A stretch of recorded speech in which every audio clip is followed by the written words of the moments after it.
Hey guys, I hope all is well with you during these crazy times. If you're smart, you'll pay attention to what's in your head instead of what the heck is going on in the world, because you'll go mad. We all have control over our little influence area, our circle of influence, in other words. But the reason I'm posting this is to talk about how I started making these prayer beads. It's also called tasbih, prayer beads, and in Armenian it's tervolmia, because we would pray, and just like a rosary. It's like a rosary. So the year is 2007, and that was a rough patch for me.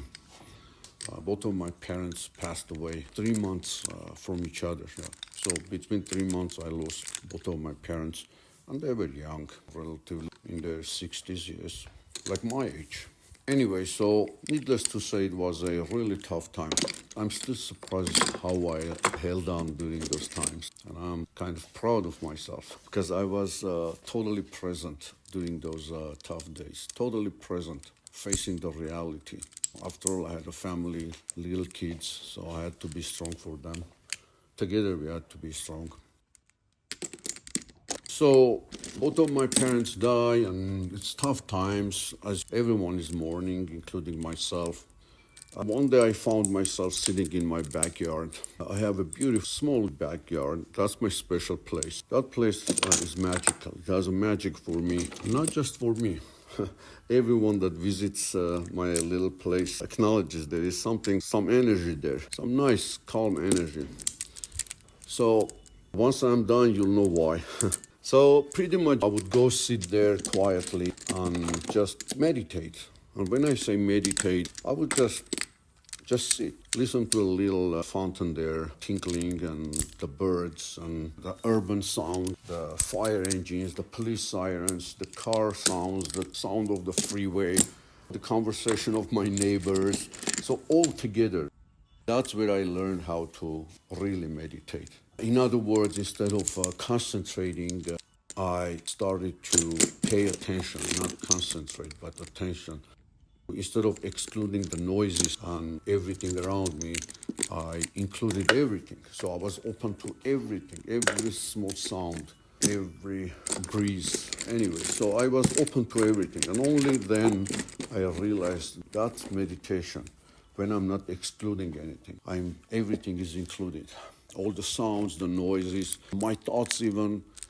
And that's when it hit me, the silence, the peace of being there wherever I was, just being there, not trying to escape my situation, my thoughts.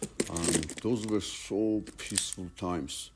Although I was mourning, it was very difficult, obviously. So one day again, I found myself there looking at this piece of wood. This one, exactly. And that's interesting. This is the first one I made. So it was a piece of, I don't know, some ruler or so. I picked it up, started cutting it, and then polishing it, and then punched the holes and made it into a prayer bead. And then that action of making it, that activity was the best type of meditation I've ever felt. The peace I felt during those times. The whole process was a meditation for me of making that first prayer bead, especially the polishing, actually sanding. So I don't know how I sanded the first time, but the consequent ones, the ones that would come, I would spend hours sanding and polishing each bead. So I would start with, 120 sandpaper. I would go all the way to 12,000. Can you imagine that? It's almost like polishing with paper. And then sometimes I would notice there is a line, because the more you polish, the more the imperfections become visible. And then I would go back, and I would do that with pleasure. That was I don't know, should I call it an escape? But it wasn't. It was more of being present in that moment, in that activity. It was a prayer for me, making these things. And then I didn't stop, just like I am doing with everything else. I just kept going. So I made, I don't know, about 35, maybe more. Each one is priceless for me, as you can imagine why. If I pick up any of these and I'm feeling peace. It takes me back to that peaceful moment in my life. And not just me, there were many people touch the wood there and they can feel that peaceful energy. It brings peace. And also, I never put anything on the wood. I don't put anything on it. I just polish it and let the character of the wood come out. So, for example, this is a pink ivory, African wood. So it is that red. It's just something different. It means a lot to me. However, I have given probably 12 of them as gifts because I don't mind gifting it. When I see someone really connects with it, understands it, appreciates it, it's theirs. So probably I gave about 12 of them to various friends and people. Anyways, to me, I'd rather gift it than sell it because, again, you understand, it's not about money. This is a pine. A friend of mine cut it in their backyard. They were going to throw it away. I said, let me have a piece of that wood. So then this is one of my very favorites. I had another one that I gifted to a person that I know appreciates it. So I put a turquoise inlays, all these imperfections. It gives it a character. I put a turquoise inlay. This is a very favorite of mine. This is called amboya. I believe that's the name of the wood. Then I have one that is a cedar. Smells so good. One of my favorites as well.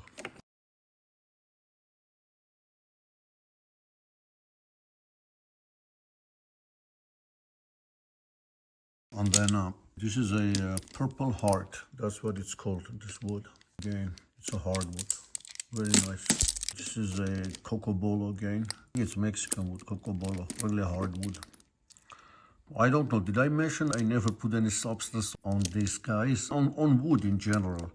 I just try to bring out the quality of the wood by shining it, polishing it to a point where it almost looks like glass. This is an olive wood, beautiful olive wood. This is the apricot. I brought it from Armenia, piece of wood from Armenia, and apricot is special to me. It has a special type of feeling, warmth, beautiful stuff.